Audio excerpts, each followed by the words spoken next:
굉장히 좋습니다. 우리 다 함께 오늘 일어나셔서 우리 로마서 13장 신약성경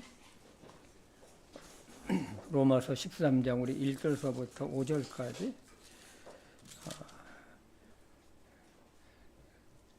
교독을 하도록 하겠습니다. 모든 호는 더 높은 권력들에 복종할지니 하나님으로부터 나지 않은 권력이 없으며 이미 있는 권력들도 하나님께서 임명하셨느니라.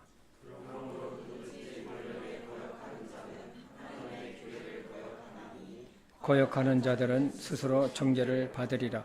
지리자들은 선한 일이 아니라 악한 일에 대하여 두려움이 되나니 그런즉 네가 권력을 두려워하지 아니하려느냐. 선한 일을 행하라. 그리하면 네가 바로 그에게 칭찬을 받으리라. 선한을 베푸느니라. 그러나 네가 악한 것을 행하거든 두려워하라. 그가 헛되이 칼을 차지 아니하나니 그는 하나님의 사역자여 보복하는 자로서 악을 행하는 자에게 진노를 집행하느니라. 다 함께 같이 읽을까요? 그러므로 너희는 진노 때문이 아니라 양심을 위해서도 반드시 복종하여야 하느니라. 아멘. 살아계신 하나님 아버지, 참으로 오늘도 저희들을 참 이곳에 불러 모아 주시고 우리를 멸망의 죄악에서 구원하시고 우리를 주님의 은혜 가운데 또 함께 돌보고 계시고 우리를 영원인 천국까지 인도하실 그 하나님을 또 찬양하며 예배를 드릴 수 있도록 해주신 것을 진심으로 감사합니다. 아버지 하나님, 오늘 로마서 13장 1절에서 5절 말씀을 가지고 주님께서 주시는 귀한 교훈을 우리들이 받기를 원합니다. 이 말씀을 축복해 주시옵소서. 전하는 자나 받는 자가 이 말씀을 마음속에 잘 받아들이고 또 이 말씀을 통해서 하나님의 뜻을 또 발견하며 순종하며 살아가게 인도해 주시옵소서. 성령 하나님께 모든 것을 의탁하오며 예수님의 이름으로 기도했습니다. 아멘. 자리에 앉아주십시오. 지난주에 우리나라를 이끌어갈 새로운 대통령이 참 선출이 되었습니다. 제가 우리나라를 참 오랫동안 살면서 어떻게 보면 오래 산 거죠. 우리나라처럼 이 참 첨예하게 좌우가 첨예하게 대립하는 나라도 없을 것 같아요. 보수와 진보로 갈려서 국론이 분열되어 있고 양 진영이 한치도 빈틈도 없이 대결을 했습니다. 그런데 모든 사람들은 이것을 참 원하지는 않습니다. 왜냐하면 싸움을 좋아하는 사람은 없기 때문이죠. 안정되고 평화로운 우리나라를 참 만들고 싶어하고 원하기 때문입니다. 그러나 마귀 사단은 사람들의 마음을 격동을 시켜서 잘못된 이념의 안경을 좀 씌워버렸습니다. 똑같은 문제를 가지고 그것을 정반대로 의견을 내놓습니다. 얼마 전에 제가 마트에 가가지고 사과를 샀어요. 사과를 샀는데 이 비닐봉지 안에 8개 들어있는 사과인데 그 비닐봉지는 빨간색으로 된 그러니까 빨간 봉투죠. 안에가 보이는 이거 빨간색 봉투인데 그 빨간색 봉투를 통해서 본 사과는 아주 붉은색이었고 아주 보기가 좋았어요. 그래서 그거를 샀습니다. 집에 와가지고 그것을 뜯어보니까 잘 익지 않은 사과였었어요. 그 문제는 뭐냐면 사과가 문제가 아니라 이 빨간색 이 비닐 봉지 안에가 보이는 빨간색 봉지였었어요. 그러니까 빨간색 봉지를 가지고 봉투를 통해서 그 사과는 빨간 사과였었어요. 그러나 실제로 보니까 그렇지 않았습니다. 만약에 투명한 하얀 색깔의 투명한 이 비닐봉지에 그 사과가 담겨 있었으면 제가 샀을까요? 안 샀을까요? 저는 안 샀습니다. 왜냐하면 그것은 잘 익지 않은 사과였기 때문에 그렇습니다. 그걸 누가 담은지는 모르지만 아마 그렇게 해서 하면은 사람들이 잘 팔릴 것으로 생각을 하고서 사람의 눈을 속인 것이죠. 사물이는 어떤 사안을 보는 것도 저는 같다고 봅니다. 내가 어떤 의식의 안경을 가지고 사물을 보느냐에 따라서 이 생각하고 이 판단하는 것이 완전히 달라요. 그래서 어떤 문제를 보고도 각 사람의 생각이나 판단이 다른 것이죠. 그래서 사람이 이 중용을 지키는 것, 지키면서 바른 판단, 옳은 결정을 하기 위해서는 다른 거 없어요. 성경적인 가치관을 갖는 것이 굉장히 중요해요. 진보적인 사고를 가지고 있든 또 보수적인 사고를 가지고 있든 우리 그리스도인들은 이 성경적인 관점을 가지고 사람을 보고 사물을 보고 판단을 해야 될 것입니다. 내 생각이나 이념이 기준이 아니라 하나님의 말씀이 기준이 되어야 합니다. 그러면 모든 것을 바르게 판단할 것입니다. 여러분이 잘 알다시피 세계는 갈수록 참 세계 정세가 어려워져요. 미국에서 시작한 이 관세 전쟁은 모든 나라를 참 힘들게 하고 있어요. 우리나라의 큰 기업들이 미국으로 공장을 이전한다고 하니 그만큼 우리나라 경제에 악영향을 좀 끼치겠죠.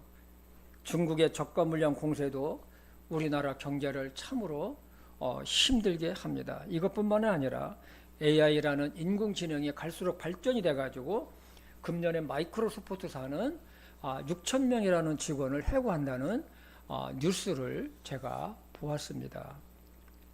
웬만한 것은 AI가 하기 때문에 사람이 필요 없다는 것이죠. 우리가 잘 알고 있는 우리 현대자동차가 조지아주에 이 공장을 자동차 공장을 세웠는데 연간 10만 대를 생산하는데 그 공장이 완전 자동화가 돼 있어가지고 자동 로봇과 AI가 모든 것을 다 한다고 그래요. 그런데 이 축구장에 수십 배나 넓은 엄청난 공장인데 직원은 880명밖에 안 된다고 합니다. 880명이 이것을 갖다가 하고 있으니까 그 지역에 있는 사람들이 미국 사람들이 실망이 많이 크다고 그래요. 왜냐? 이 엄청난 이 대형 자동차 공장에 오면은 수천 명의 직원을 뽑을 것이라고 생각을 했는데 보니까 880명. 너무 적은 거죠. 앞으로 세상이 어떻게 변할지 알 수는 없지만 분명한 사실은 사람들의 이념이나 의식은 왼쪽으로 더 기울어지고 삶은 더 힘들 것입니다. 특히 우리나라는 안보적으로도 참 위험한 위치에 있습니다. 핵과 화학무기를 가지고 있는 북한과 중국, 러시아라는 공산국가를 바로 옆에 붙어 있습니다. 국제정세도 안정이 안 되어 있습니다. 그래서 지금은 그 어느 때보다 능력 있는 지도자가 필요한 것이죠. 문제는 아무리 뛰어난 지도자라 해도 사람이기 때문에 한계가 있어요.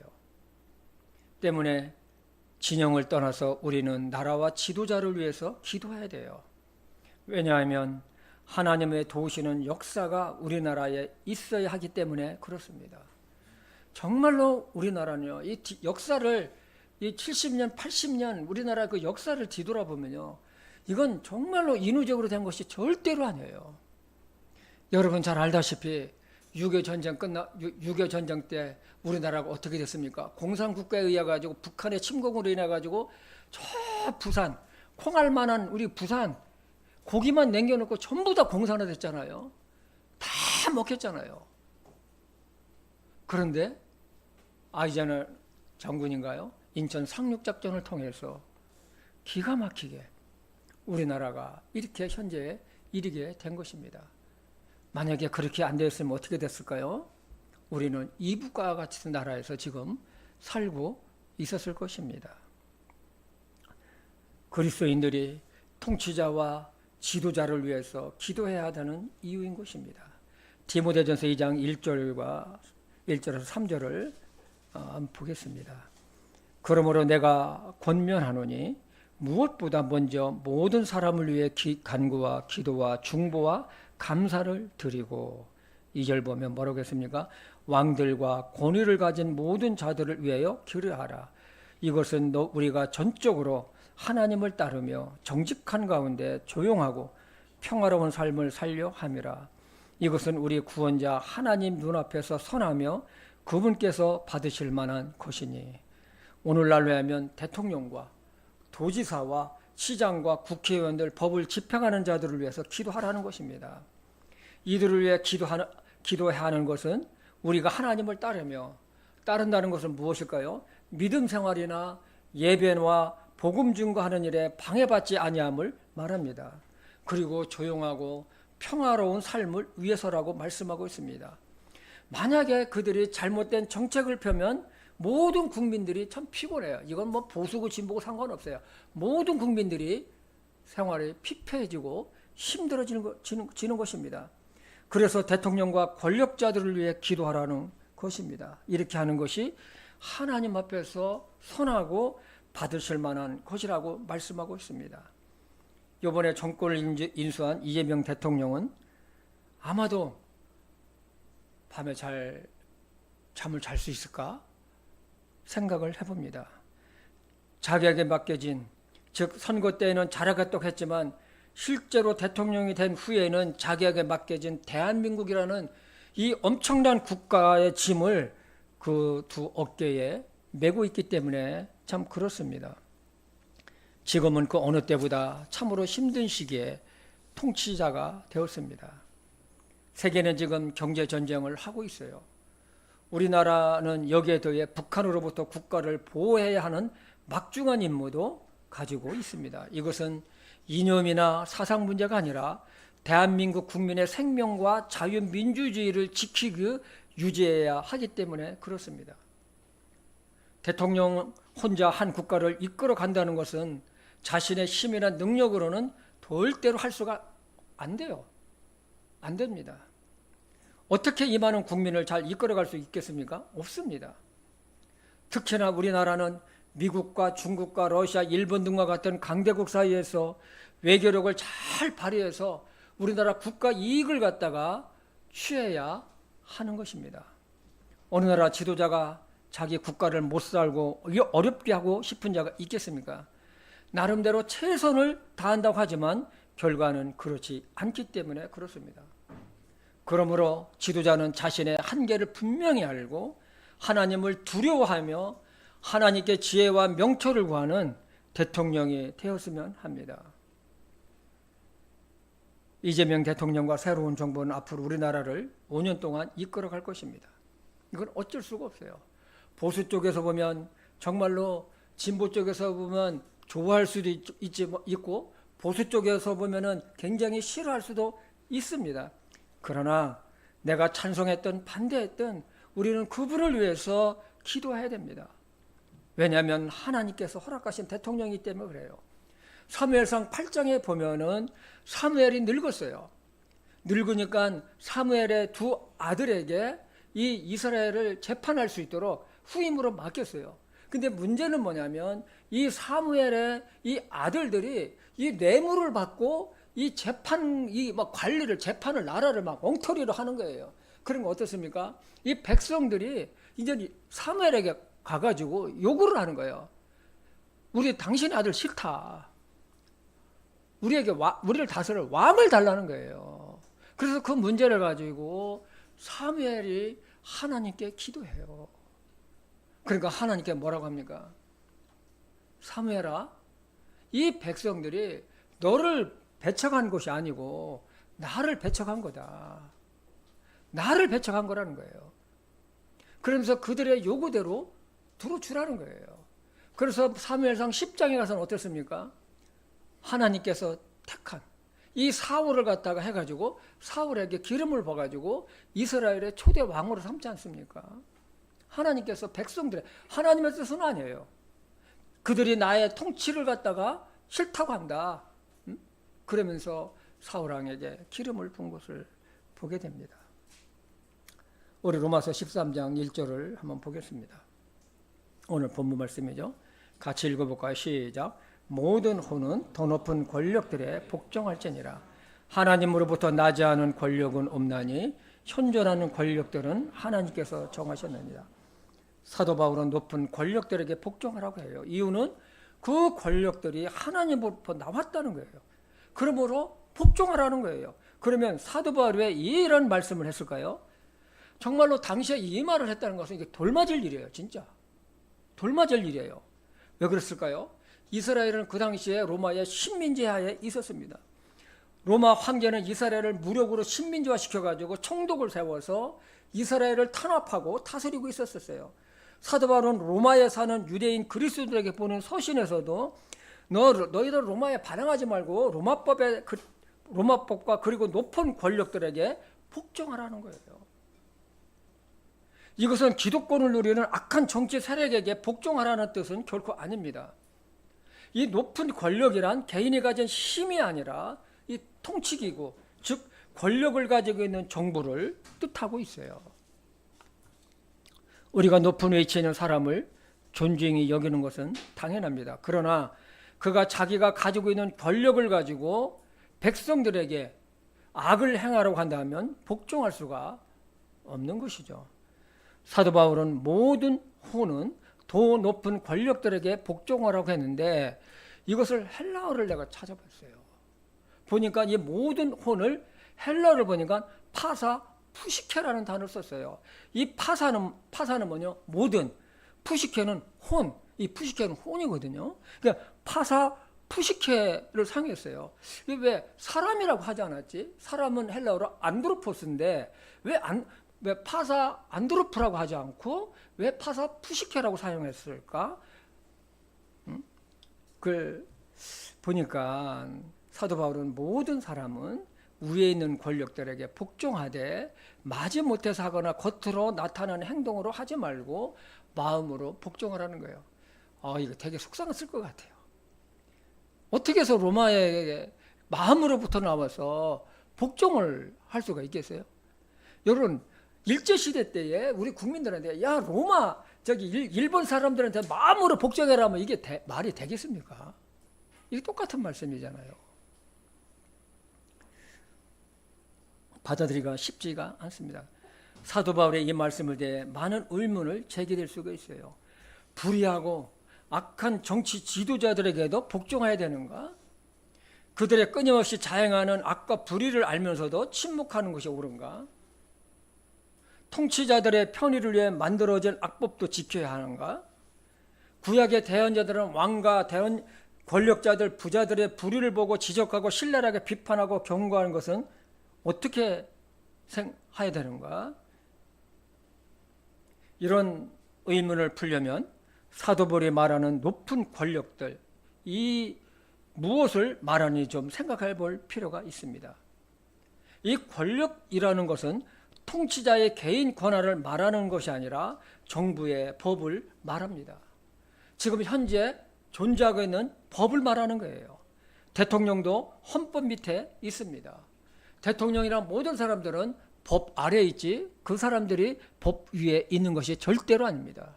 이명박 대통령도 이 사람도 법 밑에 있는 사람이지 법 위에 있는 사람이 아니라는 것입니다. 법은 국가를 유지하고 질서를 위해 있는 법조면 규례들입니다. 여기에 대해 자세하게 알 수 있는 것을 베드로가 말씀하고 있습니다. 우리 베드로전서 2장 13절을 보겠습니다. 우리 같이 읽어볼까요? 시작. 주를 위해 사람의 모든 규례를 복종하되. 잠깐만, 여기 뭐라고 했습니까? 주님을 위해 사람의 모든 규례에 뭐라고요? 복종하되 왕에게는 최고 권위자에게 하듯 하라고 했어요. 이 말씀을 보면 한 국가 내에서 그리스도인들이 어떻게 행할 것인가에 대해 가르치고 있어요. 두 가지를 말씀하시는데 하나는 뭡니까? 정부에서 세운, 그러니까 이 사람들이 뭡니까? 이 법을 만드는 사람들이잖아요. 정부에서 세운 모든 규례, 즉 법에 복종하라는 거예요. 이 복종이 뭡니까? 자발적인 복종이죠. 우리가 사회 질서를 위해 법을 지키는 것은 너무나도 당연합니다. 대통령도 법을 위반할 수가 없습니다. 지금 있는 정부가 내가 원하지 않는 대통령이고 정부라고 해서 법을 거부해서는 안 된다는 것이죠. 이것은 사회를 유지하고 보존하기 위해 정부가 세운 여러 법들을 말합니다. 때문에 사도 바울이나 베드로는 이 사회에 속해 살아가는 그리스도인들은 우리는 하늘에 속한 사람들이지만 그러나 이 세상에 사는 동안은 국가 권력에 순종하라는 것입니다. 그래서 베드로는 인간의 세운 모든 규례를 주를 위해서 복종해야 된다고 권면하고 있습니다. 독재자가 아닌 이상 모든 법은 통치자 개인을 위한 것이 아니라 국민을 위한 법들입니다. 물론 여기에는 통치자의 영향력 아래에 있다고 볼 수 있습니다. 그러나 모든 정부의 법은 국가를 유지하고 사회 질서를 위해 만들었습니다. 만약 정부의 이런 법을 부정하고 항거하면 어떻게 될까요? 무정부 상태가 되겠지요. 그래서 사도 바울은 권력들에게 복종하라고 했고 베드로도 모든 규례, 사람의 규례에 복종하라고 한 것입니다. 사도 바울이나 베드로가 이 말씀을 하나님으로부터 받아서 기록할 당시 이스라엘은 로마 속국의 핍박 대상했었어요. 사도 바울이나 베드로의 개인적인 감정으로는 로마 정부를 인정하기 싫었을 것입니다. 오히려 하나님께서 로마 황제나 정부를 갖다 심판하셔서 우리나라를 독립하게 해달라고 막 그렇게 했을 것 같아요. 이놈의 나라 좀 어떻게 망하게 해달라고. 그러나 하나님은 로마에게 당신의 백성과 이스라엘 통치를 허락하셨다는 것입니다. 그래서 로마 정부가 세운 통치자에게 순종하라고 한 거예요. 사도 바울은 여기서 한 발 더 나아가 권력을 거역하는 자는 하나님의 규례를 거역한다고 그랬어요. 저 이 말씀 하면서요. 이게 참 사람의 마음으로는 참 받아들이기가 어렵지만 우리는 하나님의 말씀을 따라가는 자들입니다. 우리 로마서 13장 2절을 다시 한번 볼까요? 그러므로 누구든지 권력에 거역하는 자는 하나님의 규례를 거역하나니 거역하는 자들은 스스로 정죄를 받으리라. 규례는 헬라어로 디악타게인데 이 단어의 뜻은 명령, 법령, 규칙을 말합니다. 즉 권력을 거역하는 자는 그 권력을 주신 하나님을 거스리는 것과 같아서 심판을 자처하게 된다는 것이죠. 그러나 오늘날 우리나라는 정말로 하나님의 이름을 앞세워서 세상을 혼란스럽게 하고 법을 거역하며 정치적으로 교회를 이용하는 사람이 있습니다. 많은 사람들이 그에게 손가락질합니다. 목사가 목회를 하지 정당을 정치 세력을 만들어서 정치를 한다고 비판을 했습니다. 맞습니다. 목사는 목회를 해야지 정치를 하면 안 돼요. 정치를 하려면 목사 타이틀을 떼고 교회를 떠나서 정치 세계로 들어가야 합니다. 하나님께서 이렇게 사도들을 통해 말씀하신 이유가 있어요. 그것은 사회를 안정시키고 질서를 유지하기 위해서 그렇습니다. 여러분, 이번에 만약에 참으로 이 보수에 있는 분들이 전부 다 들고 일어나서 데모하고 길거리로 나간다면 어떻게 나라가 되겠습니까?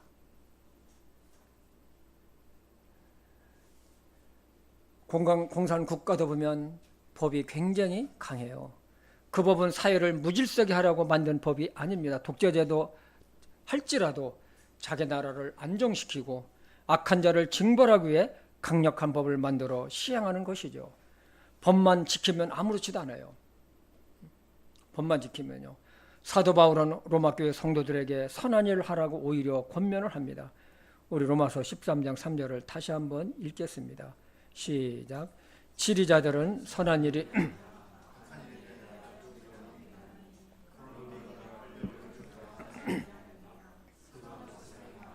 그러면 바로 그에게 네가 칭찬을 받으리. 치리자란 법을 집행하는 자를 말씀합니다. 이들은 악을 제거하기 위한 하나님의 공복임을 인식하라고 권면합니다. 국가 권력의 집행자인 치리자도 선한 일을 행하는 자에게는 두려울 것이 없지만 악을 행하는 자는 두려워하게 된다는 것이죠. 사도 바울은 로마교회 성도들에게 적극적으로 선을 행하라고 권면을 하고 있습니다. 우리 로마서 13장 4절을 다시 읽겠습니다. 시작. 그는 너를 위한 하나님의 사역자로서 네게 선을 베푸느니라. 그러나 네가 악한 것을 행하거든 두려워하라. 그가 헛되이 칼을 차지 아니하나니 그는 하나님의 사역자요 보복하는 자로서 악을 행하는 자에게 진노를 집행하느니라. 그러므로 너희는 진노 때문만이 아니라 양심을 위해서도 반드시 복종해야 하느니라.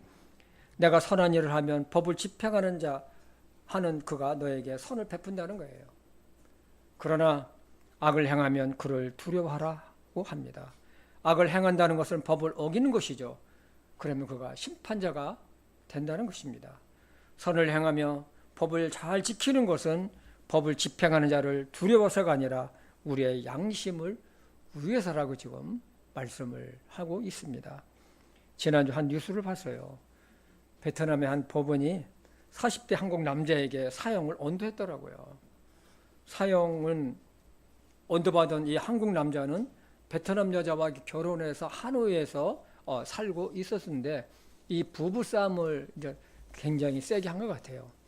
그래서 그 베트남 그 여자 아내가 두 아이를 데리고 집을 나와서 한국에 있는 시아버지에게 전화를 했어요. 3일인가 4일 있다가 그 시아버지가 베트남으로 오셔가지고 아들을 갖다 심하게 책망을 하고 조언을 한 것 같아요. 그리고 잠을 자는데 이 아들이 밤중에 잠자는 아버지를 칼로 찔러가지고 죽였어요. 베트남 형법은 현지에서 그러니까 이 발생한 살인이나 마약, 밀매, 유통, 국가의 반역 등에 대해서는 사형을 집행한다고 그래요. 굉장히 험하죠. 베트남은 공산국가입니다. 베트남은 지금도 외국인이 밖에 나가서 전도를 못해요. 전도하면은 아주 감옥 가든지 아주 쫓겨납니다. 공산국가도 사회 질서를 어기면 엄정하게 법 집행하는 것을 보게 됩니다. 물론 거기에는 자유라는 것이 빠져 있고 언론의 자유나 종교의 자유가 허락되지 않는 것이 문제는 됩니다. 두 번째는 보면 오늘 말씀에 이렇게 보면 최고 통치자에게는 최고의 권위자에게 하듯 하라고 했습니다. 우리 베드로전서 2장 13절입니다.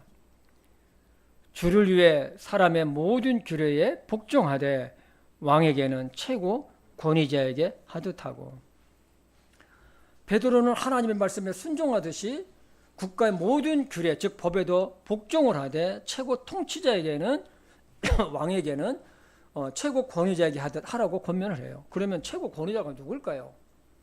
최고 권위자가 누굴까요? 그 앞에 왕이 나왔잖아요. 최고 권위자에게 하듯 하라. 하나님께 하듯 그렇게 하라는 것입니다. 참 힘들죠? 참 힘듭니다. 그러나 하나님 말씀에 순종하듯이 왕이 세운 모든 제도에도 순종하라고 해요. 이 말씀이 참 어느 분들에게는 대단히 어려운 말씀이고 거부하고 싶을 것입니다. 그러나 그리스도인이라면 하나님께서 왜 이 말씀을 하셨는지 알아야 된다는 것입니다. 하나님의 주권입니다. 사도 바울이 말씀했듯이 모든 권력은 하나님으로부터 나왔다고 했습니다.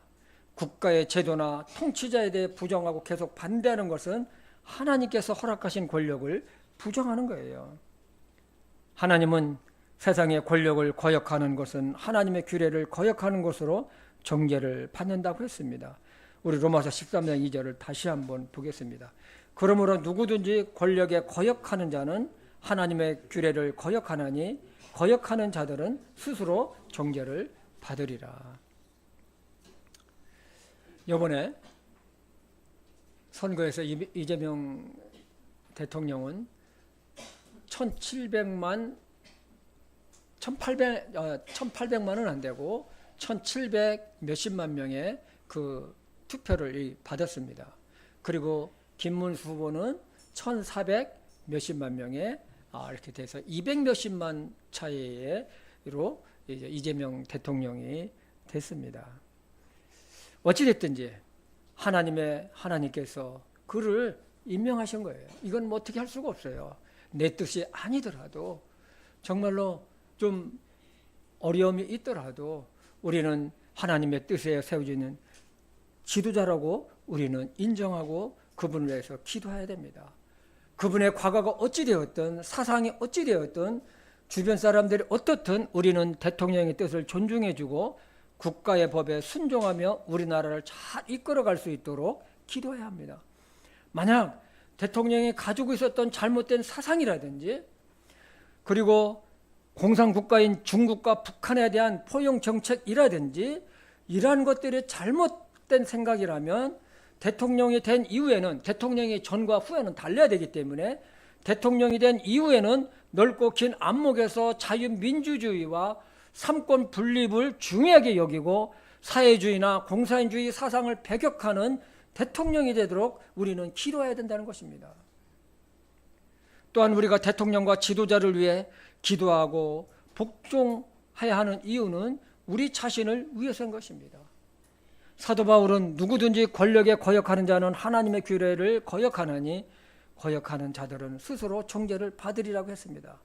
권력에 거역하는 단어에는 계속해서 저항을 담고 있어요. 내가 보수라고 해서 지금 이재명 대통령과 정부에 대해서 계속 반항하고 계속 거역하면 어떻게 되겠습니까? 사회 질서를 유지하고 정의를 세우기 위해 존재하는 국가 권위에 대한 계속적인 불복종은 결국 이 권위를 부여하신 하나님께 대한 도전하는 것이 됩니다. 만약 국가 권력을 내세워 자신의 이익을 꾀거나 악을 행하는 불의한 통치자에게는 마땅히 비난과 지탄을 해야 될 것입니다. 그러나 나의 생각이나 사상이 다르다고 국가 권위에 도전하는 것은 이를 허락하신 하나님의 권위를 훼손하는 행위라는 것을 우리는 알아야 될 것입니다. 하나님은 인간 역사를 주관하시는 분입니다. 하나님은 언제든지 원하시는 사람을 건져에 앉히시기도 하고 원치 않는 사람을 끌어내리시는 분이십니다. 사람들이 분명히 알아야 할 것은 세상은 본질적으로 인간의 능력으로 이루어지는 것이 아니에요. 인간의 능력으로 우리나라가 이루어지는 것이 아니라는 것입니다. 사람은 아무리 뛰어난 천재라 할지라도 한계가 있어요. 싸움을 아무리 잘하는 명장이라도 한계가 있어요. 이재명 대통령도 나름 대한민국을 최고의 국가로 만들기 위해서 나름대로 최선의 노력을 할 것입니다. 그러나 몰라요. 모릅니다. 첨예하게 대립하는 경제전쟁과 안보전쟁은 갈수록 더해질 것입니다. 정말로 이재명 대통령도 자신의 한계를 알고 하나님께 철저히 무릎 꿇는 대통령이 되었으면 좋겠습니다. 어느 분이 말하기를 이런 말을 하더라고요. 경제는 먹고 사는 문제지만 안보는 죽고 사는 문제라고. 여러분 맞습니까? 안보는 이건 죽고 사는 문제예요. 그래서 우리나라 안보를 최고로 삼고 경제를 잘하는 대통령이 참 되었으면 합니다. 하나님은 인간의 한계를 잘 아십니다. 이 세상의 모든 권력은 하나님께서 이 세상의 통치자들에게 일시적으로 다스리도록 권력을 위임하신 것뿐입니다. 우리의 눈으로 보면 인간들이 세운 통치자들이 나라를 다스리는 것 같으나 본질적으로는 하나님의 통치권 아래 있다는 것입니다. 우리 로마서 13장 1절을 다시 한번 볼게요. 모든 호는 더 높은 권력들에게 복종할지니라. 하나님으로부터 나지 않은 권력은 없나니 현존하는 권력들은 누가 정하셨다고요? 하나님께서 정하셨다는 거예요. 유다 왕국이 하나님의 말씀을 거역하고 멸시하고 우상을 섬기고 대언자들의 경고를 계속해서 무시하고 핍박을 했었을 때에 하나님은 유다 왕국을 바벨론 제국에 넘기셨어요. 왕으로부터 고관대족, 젊은 유능한 이런 청년들 많은 사람들이 바벨론 제국에 의해서 포로로 잡혀갔습니다. 여러분도 너무 잘 알 것입니다. 하나님은 에레미야 대언자를 통해서 바벨론의 포로로 잡혀간 제사장들과 대언자들과 백성들에게 편지를 아직 보냈어요. 편지를 보냈어요. 편지 내용의 주 내용은 뭐냐면 나 하나님이 너희를 예루살렘에서 바벨론으로 포로로 끌려가게 하셨다고 그래요. 에레미야 29장 1절에 쫙 나와요. 내가 예루살렘에서 너희를 바벨론으로 포로로 끌려가게 하셨다는 거예요. 바벨론 제국에서 망하고 포로로 잡혀가게 했으니 그러므로 너희들은 그 바벨론에서 이렇게 하라는 거예요. 그것이 에레미야 29장 5절부터 7절을 한번 보겠습니다. 잘 보세요. 지금 바벨론의 포로로 잡혀가 있는 사람들에게 하나님께서 에레미야 대언자를 통해서 주신 내용이에요. 너희는 집을 짓고 그 안에 거하며 정원을 만들고 거기서 나는 열매를 먹으라. 너희는 아내를 취해 아들, 딸을 낳고 너희 아들들을 위해 아내들을 취하며 너희 딸들을 남편에게 주어 그들이 아들, 딸들을 낳게 함으로써 너희가 거기서 늘어나고 줄어들지 아니하게 하라. 또 내가 너희를 포로로 되어 끌려가게 해서 머물게 한 그 도시의 평안을 구하고 그것을 위해 주에게 하나님에게 기도하라. 그 도시가 평안해야 너희가 평안하리라. 하나님은 70년이 지난 후에 너희가 바벨론에서 예루살렘으로 돌아올 건데 그때까지 너희는 그곳에서 집을 짓고 정원을 만들고 농사를 지어서 과일을 먹으며 결혼을 자식들이 또 뭐 결혼을 해서 아들, 딸과 낳으라. 또 아들, 딸들은 또 결혼해서 자식을 낳아서 줄어들지 않게 해라. 그리고 너희들에게 구할 것이 있는데 그것은 너희가 살고 있는 도시, 너희가 살고 있는 이 바벨론을 위해서 평안을 하나님께 구하라는 거예요. 그래야지 너희들도 뭐라고요? 평안하다는 거예요. 여러분, 이걸 당시에 유대인들에게 받아들이기가 참 힘든 말씀이에요. 하나님, 정말 우리나라를 이 예루살렘을 폭삭망하게 하고 성전을 파괴시키고 왕을 죽이고 눈을 빼고 시드기야 왕의 눈을 빼고 포로로 잡혀가고 왕도 잡혀가고 나라를 갖다 아주 그냥 완전 망하게 한 이 바벨론 제국을 하나님께서 불을 내려가지고 아주 멸망시키고 이 나라를 갖다 없애주셔야지. 이게 무슨 말씀입니까 도대체.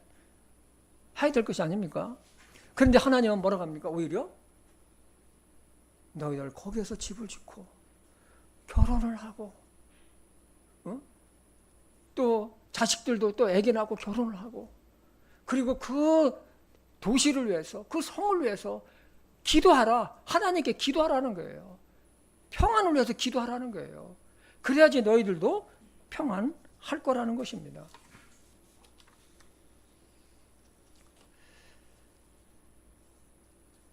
그러나 하나님의 뜻은 정말로 이스라엘 백성들이 가지고 있는 하고는 완전 달랐어요. 이 결과 이스라엘 유대인들은 바벨론 제국에 잘 정착했고 바벨론 제국에서 페르시아 제국에 이를 끝까지 훌륭한 유대인들이 나오게 됩니다. 여러분이 잘 아는 다니엘, 에스라, 느헤미야, 에스더 왕비잖아요. 같은 사람들이 등장을 해서 70년 후에 예루살렘으로 유다 민족들이 예루살렘으로 귀국하는 회복을 시키는 그런 준비를 시키는 것을 보게 됩니다. 우리 그리스도인들은 정치에 대한 차세뿐만 아니라 우리가 겪는 모든 일에도 하나님께서 허락하신 것을 믿고 적용해 나가야 할 것입니다. 직장과 가정에서도 마찬가지 아닙니까? 하나님은 질서를 매우 중요하게 여기시는 분입니다. 가정에서는 자녀들은 부모의 권위를 존중하고 복종해야 합니다. 그것이 잘 되는 길입니다. 아멘? 자녀들은요. 그리고 직장에서는 직장 대표나 상사를 존중히 여겨야 합니다. 어느 조직이든 마찬가지입니다. 불순종하고 거역한다면 하나님께서 세우신 권위를 거역하는 것입니다. 저는 이번 정부와 이재명 대통령이 우리나라를 자유민주주의를 잘 지키고 최고 통치권자로서 역할을 잘 해주길 바라고 특히 차별금지법이 통과되지 않기를 저는 기도하고 있습니다. 우리는 이재명 대통령이 하나님을 두려워하며 하나님께 지혜와 명철을 구하는 겸손한 대통령, 그리고 성경적인 가치관을 가지고 우리나라를 자유민주주의 국가로 강한 안보와 경제대국으로 복지국가로 만들어 갈 수 있도록 저뿐만 아니라 우리 성도님들은 기도해야 될 것입니다. 왜 아멘 소리가 안 나옵니까? 내가 싫어하니까 기도 안 할 거예요? 아닙니다. 하나님의 도우시는 축복과 은혜가 우리나라와 이재명 대통령과 그리고 우리 교회 모든 성도님들에게 있기를 주님의 이름으로 축복합니다. 기도하겠습니다.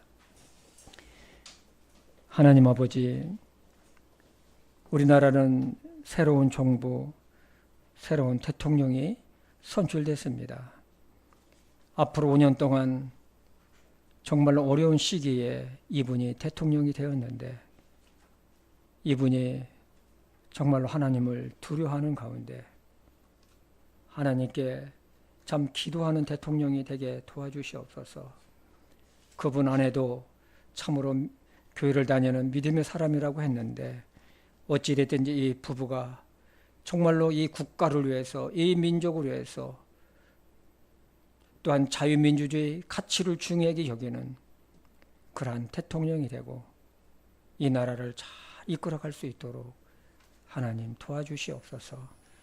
그리고 우리는 이 정부와 대통령과 통치자들과 이런 권력 있는 자들을 위해서 기도하는 저희 성도님들 될 수 있도록 도와주시옵소서. 예수님의 이름으로 기도했습니다. 아멘. 우리 403